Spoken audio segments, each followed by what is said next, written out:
नमस्कार विद्यार्थियों, प्रिय मित्रों, केशव स्कूल ऑनलाइन में आप सबका स्वागत है।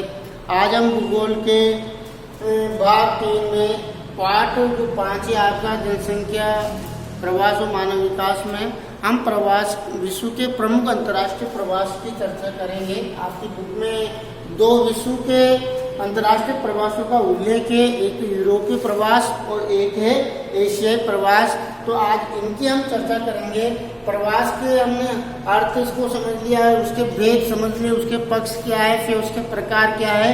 उसके बाद ये विश्व के प्रमुख अंतर्राष्ट्रीय प्रवास का टॉपिक है, इसको आज हम समझते हैं। तो सबसे पहले यूरोपीय प्रवास, तो आपको समझ में आ रहा होगा कि हम यहाँ यूरोप के जो देशों के द्वारा कौन कौन से देशों ने प्रवास किया, कहाँ पर किया, उसके क्या कारण है, उनका अध्ययन हम आज करेंगे।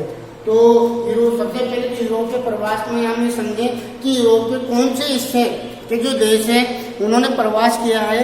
तो यहाँ लिखते हैं पहले में यूरोप के वो कौन सा हिस्सा है। तो जो यूरोप महाद्वीप है, यूरोप महाद्वीप के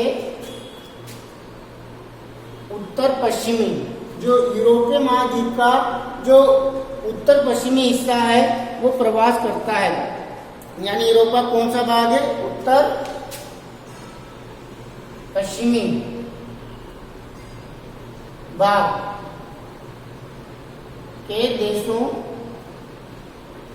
में प्रवास किया। अगर हम यूरोप के भाग की बात करें तो देखो, आपने देखा होगा कि ऊपर उत्तर दिशा रहती है, नीचे दक्षिण, और इधर पूर्व और इधर पश्चिम। तो आपको समझ में आ रहा होगा कि ये दिशा, मैं जो पूरा लिखता हूँ दक्षिण, यहाँ मैंने ऊ लिखा, ऊ का मतलब होता है उत्तर। अब जैसे ये यूरोप महाद्वीप है, समझो ये यूरोप महाद्वीप है। अब यूरोप महाद्वीप का ये उत्तरी हिस्सा, ये दक्षिणी हिस्सा, ये पूर्वी हिस्सा और ये पश्चिमी हिस्सा। अब यूरोप महाद्वीप का यहाँ कौन सा भाग है, उत्तर पश्चिमी, ना तो उत्तर है और न पश्चिमी, यानी ये बीच वाला जो एरिया है, यानी बाहर में हम अंदर की बात करेंगे, ये वाला जो हिस्सा है, इस हिस्से को हम कहेंगे उत्तर पश्चिमी। तो पूरे यूरोप के देशों ने प्रवास नहीं किया, यूरोप का केवल उत्तर पश्चिमी जो हिस्सा है, यानी ये पश्चिम से उत्तर के बीच में जो देश पड़ते हैं उन्होंने प्रवास किया। तो यूरोप का कौन सा भाग है, आपको समझ में आ गया होगा, यूरोप का उत्तर पश्चिमी भाग। पूरा यूरोप नहीं है, केवल यूरोप का उत्तर पश्चिमी भाग ने प्रवास किया। फिर मतलब हमें ये पता, हम यूरोपीय प्रवास को पढ़ रहे हैं तो सबसे पहले तो हमें ये पता लगाना है कि यूरोप का कौन सा हिस्सा है जो प्रवास कर रहा है। तो उत्तर पश्चिमी आपको पता लग गया होगा। अब उसके बाद कौन कौन से देश आएंगे, तो इस हिस्से में कौन कौन से देश पड़ रहे हैं, तो प्रश्न बन जाता है यूरोप के, जैसे एक तो इंग्लैंड है, फ्रांस, जर्मनी है, यहाँ पे पुर्तगाल है, पुर्तगाल, स्पेन है। मतलब इंग्लैंड, फ्रांस, जर्मनी, पुर्तगाल, स्पेन, इधर से नीदरलैंड,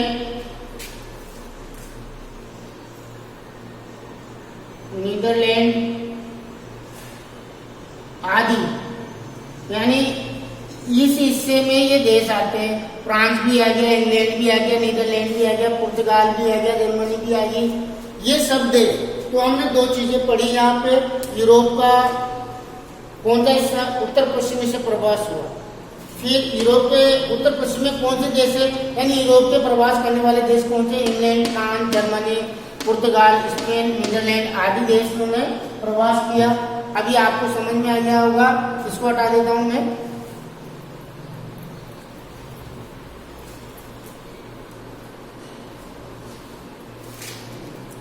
आदि देशों में, पूरा लिखना, आदि देशों में प्रवास किया। तो आपको समझ में आ गया होगा यूरोप का कौन सा भाग है, यूरोप के कौन से देश है, आपको मालूम पड़ गया। अब उसके बाद ये भी पता होना चाहिए आपको कि कहाँ पर गए भाई। इन्होंने प्रवास किया, लेकिन वो प्रवास करने मतलब कहीं ना कहीं तो गए होंगे। तो कौन कौन से महाद्वीप में पहुंचे, ये सबसे पहले हम पढ़ते हैं महाद्वीप। तो सबसे पहले उत्तरी अमेरिका, एशिया, अफ्रीका, दक्षिणी अमेरिका,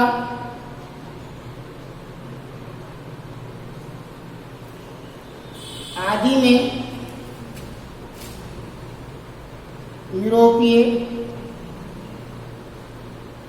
देशों द्वारा प्रवास किया गया।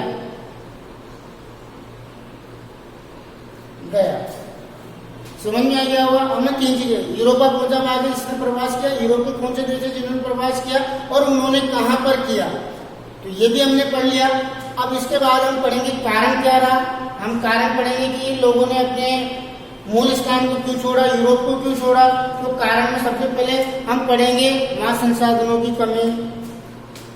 भाई कोई भी अपने मूल स्थान को मतलब बिना वजह नहीं छोड़ता, उसके पीछे कुछ न कुछ कारण होते हैं। तो ऐसे यूरोप के लोग ये जा रहे हैं दूसरे महाद्वीपों में, उसके पीछे कारण है संसाधनों की कमी।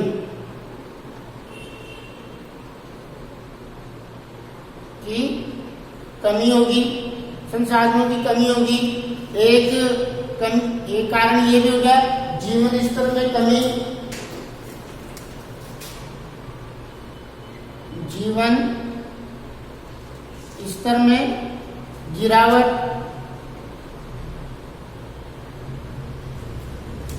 भाई ये 2 मुख्य कारण माने जाते हैं यूरोप के। कि यूरोप देखो, आपने विश्व के नक्शे में उसको देखा होगा, तो यूरोप एक छोटा महाद्वीप यानी क्षेत्रफल की दृष्टि में क्या है, छोटा है और वहां पे जनसंख्या बहुत ज्यादा है। यानी एक तो छोटा हिस्सा है और वहां पर एक जनसंख्या का दबाव है। जनसंख्या का दबाव होने के कारण वहां की जो संसाधन है वो वो जो जनसंख्या है उसका पोषण नहीं कर पा रहे। अब वो पोषण नहीं कर पा रहे तो दबाव बढ़ रहा है, और वहां दबाव बढ़ने से वहां के लोगों का जीवन स्तर क्या होता जा रहा है, गिरता जा रहा है। तो लोगों ने क्या किया, उस स्थान को छोड़ के यानी यूरोप को छोड़कर दूसरे स्थानों पर जाने का निर्णय लिया, यानी पहुंच गए। तो हमने यहाँ कारण भी पढ़ लिया, हमने इन चीजों का अध्ययन कर लिया। अब इसके बाद अगर हम देखते हैं तो जो यूरोप के प्रवास हैं, प्रवास क्षेत्रों को हम 2 भागों में और बांट सकते हैं। यहाँ तक आप स्क्रीनशॉट ले लें। यूरोप के जो प्रवास हैं उनको हम 2 क्षेत्रों में बांट सकते हैं, उनका अध्ययन कर लेते हैं। तो ये आपने उतार लिया हुआ।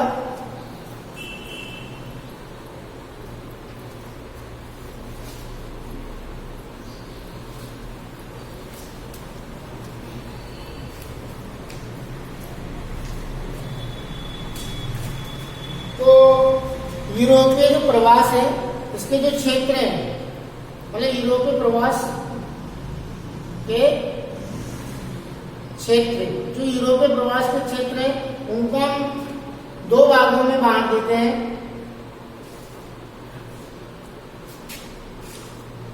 तो उष्ण कटिबंध क्षेत्र, एक शीतोष्ण कटिबंध, शीतोष्ण कटिबंध, उष्ण और शीतोष्ण कटिबंध।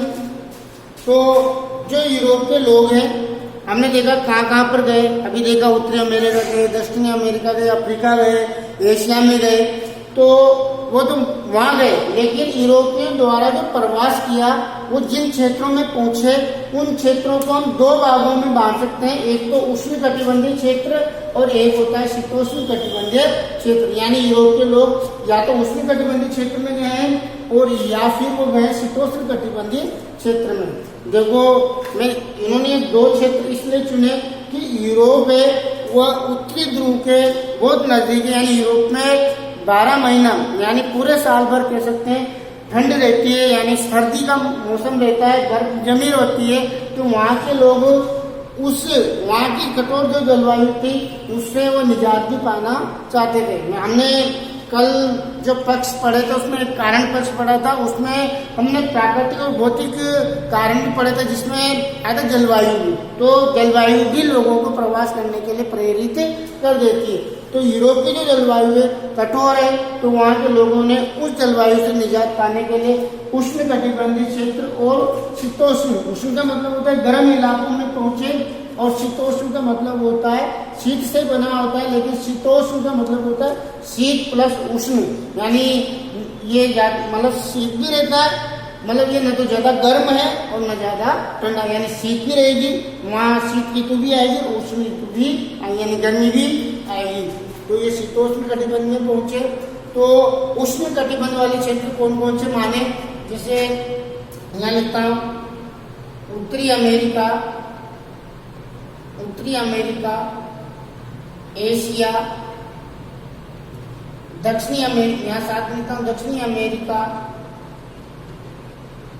उत्तरी अमेरिका, दक्षिणी अमेरिका, एशिया के तटवर्ती, यानी जो ये तो पूरा महाद्वीप नहीं है, उत्तरी अमेरिका और दक्षिणी अमेरिका और एशिया का कौन सा भाग तटवर्ती इलाके, तटवर्ती क्षेत्र में यूरोपीय लोग पहुंचे। और ये कौन सा तटवर्ती मतलब समुद्र के पास वाला इलाका है, और आपने देखा होगा कि समुद्र के पास यानी तट होता है, समुद्र का किनारा होता है, वहां पर कौन सी जलवायु होती है, उष्ण जलवायु होती है, तो उसको उष्ण कटिबंधीय कहते हैं। तो जो लोग मतलब यूरोप में भी बहुत ज्यादा ठंड वाले क्षेत्रों में रहते थे, वह उस ठंड वाले क्षेत्र को छोड़कर कहाँ गए, उष्ण में, और उष्ण में उनको कहाँ मिला, एक उत्तरी अमेरिका, दक्षिणी अमेरिका और एशिया के जो तटवर्ती समुद्र के पास वाले इलाके वहां पर ये पहुंच गए। अरे आपने देखा होगा कि जो एशिया महाद्वीप है वो भारत एशिया महाद्वीप में पड़ता है।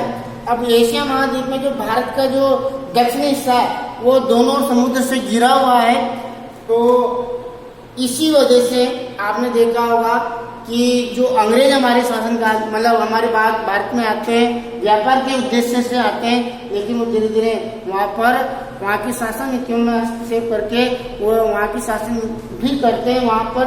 तो ये कहीं ना कहीं यूरोपीय लोग थे, अंग्रेज भी कहाँ के थे, इंग्लैंड के थे, तो वो भी यूरोपीय अंग्रेजी थे जो भारत में आए थे, यानी कहीं ना कहीं उनका प्रवास से जुड़ा हुआ कारण है।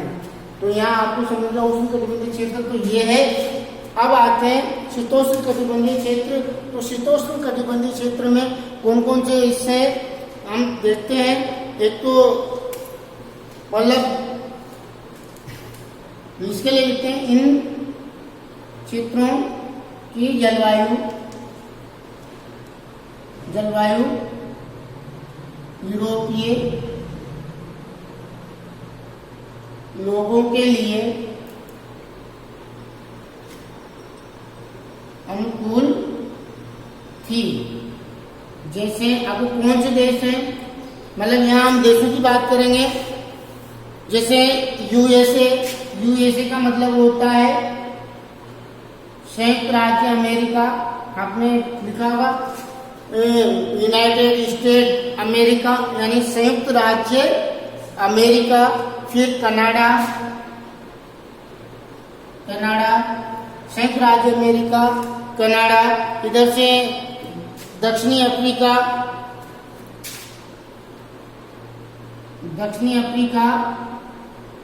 ऑस्ट्रेलिया, न्यूजीलैंड,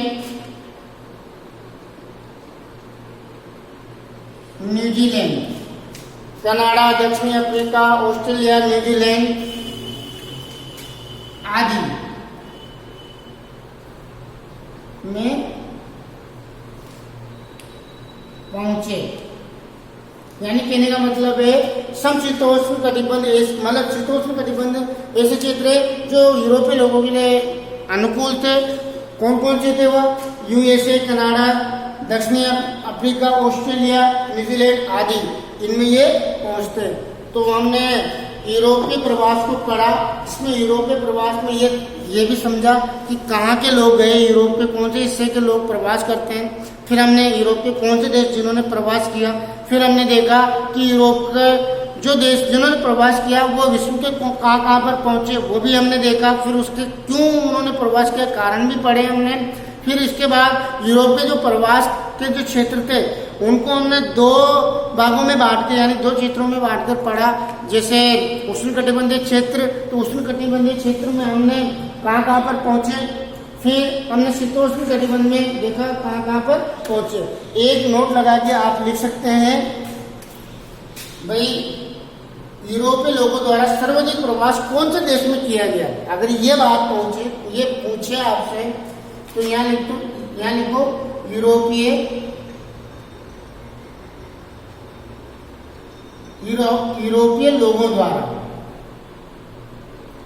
लोगों द्वारा सर्वाधिक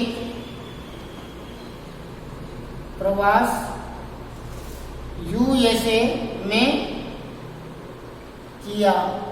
यानी यूएसए क्या है, देश है। अगर आपको यूएसए का फुल फॉर्म संयुक्त राज्य अमेरिका, ये एक देश है, संयुक्त राज्य अमेरिका, इसको यूएसए बोलते हैं। तो सबसे ज्यादा यूरोप के लोगों ने प्रवास कहाँ पे किया, यूएसए में, यानी संयुक्त राज्य अमेरिका में। अब एशियाई प्रवास है, जो एशियाई प्रवास है इसको भी हम पढ़ लेते हैं। एशियाई प्रवास में वही पढ़ेंगे कि कहाँ के लोगों ने प्रवास किया, एशिया के कौन कौन से देश हैं। तो यहाँ 3 देशों की हम चर्चा करेंगे। एशिया के 3 देश है जिन्होंने प्रवास किया, फिर उन्होंने कहाँ किया और कारण क्या रहे, ये हम पढ़ते हैं। तो हमारा अगला टॉपिक है एशियाई प्रवास। तो एशियाई प्रवास जो सेकंड नंबर का है, एशियाई प्रवास। तो एशियाई प्रवास में सबसे पहले एशिया के कौन से देशों ने, यहाँ देशों की बात करें तो एक है चीन, जापान व भारत द्वारा प्रवास किया गया। तो एशिया के कौन कौन से देशों ने प्रवास किया, चीन, जापान, भारत। अगर हम देखें, हम पढ़े चीन के द्वारा कहाँ पर प्रवास किया गया। चीन के द्वारा कहाँ पर, जैसे मलेशिया,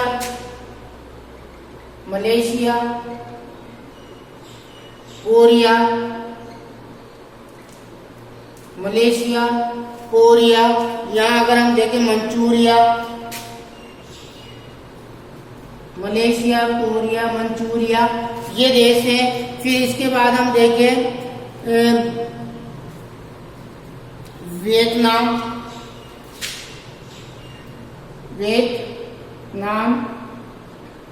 यानी चीन के लोगों ने मलेशिया में, कोरिया में, मंचूरिया में, वियतनाम में प्रवास किया। फिर अगर हम भारत की बात करें, भारत की अगर हम बात मतलब जापान की कर लेते हैं। पहले बात, जापान के लोगों ने कहाँ पर प्रवास किया। तो जापान के लोगों ने जापान के द्वारा यूएसए, यही वही संयुक्त राज्य अमेरिका, कनाडा,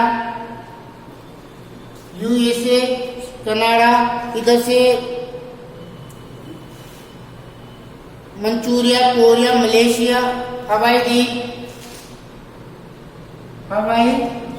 द्वीप जो प्रशांत महासागर में स्थित है। फिर यही मंचूरिया, मलेशिया, वहां भी जाते हैं, जापान के मलेशिया,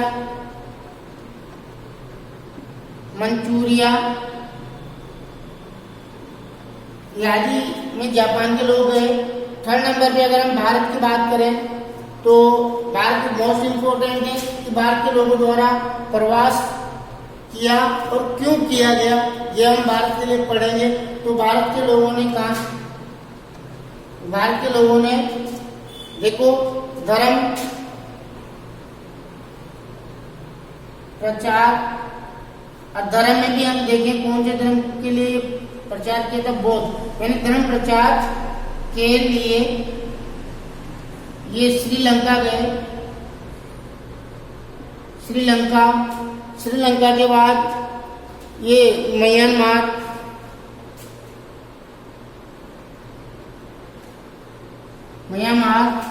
और फिर म्यांमार के बाद मलेशिया। मतलब आप दो लिख लो, धर्म प्रचार के लिए ये श्रीलंका और म्यांमार में गए भारत के लोग। फिर इसके अलावा अंग्रेजों ने भी इनको भेजा था।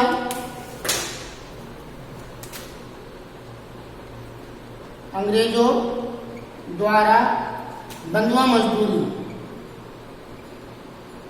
बंधुआ के लिए जब अंग्रेजों का शासन हमारे भारत में होता है तो उन्होंने भारत के लोगों को मजदूर बनाकर दूसरे देशों में भेजा। मतलब जैसे चाय की खेती के लिए, कहवा की खेती के लिए, ऐसे। तो यहाँ पे हम लिख सकते हैं अंग्रेजों द्वारा मजदूरी के लिए कहा अफ्रीका,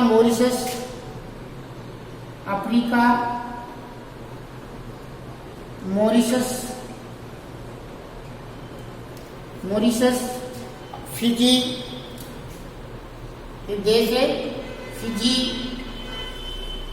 अफ्रीका, मॉरिशस, फिजी आदि में इन्होंने भेजा। तो हमने ये पढ़ा एशियाई प्रवास। तो एशियाई प्रवास में हमने पढ़ा एशिया महाद्वीप के कौन कौन से देशों से प्रवास हुआ। वो हुआ चीन, जापान, भारत द्वारा। फिर चीन के लोग कहाँ गए, जापान के लोग कहाँ गए, फिर भारत के लोग कहाँ गए।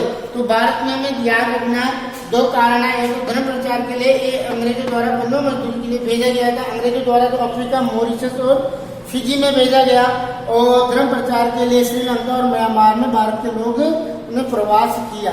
तो ये यहाँ पे हमने एशियाई प्रवास को भी कंप्लीट कर लिया है। अब हम नेक्स्ट पार्ट में प्रवास के परिणाम पढ़ेंगे।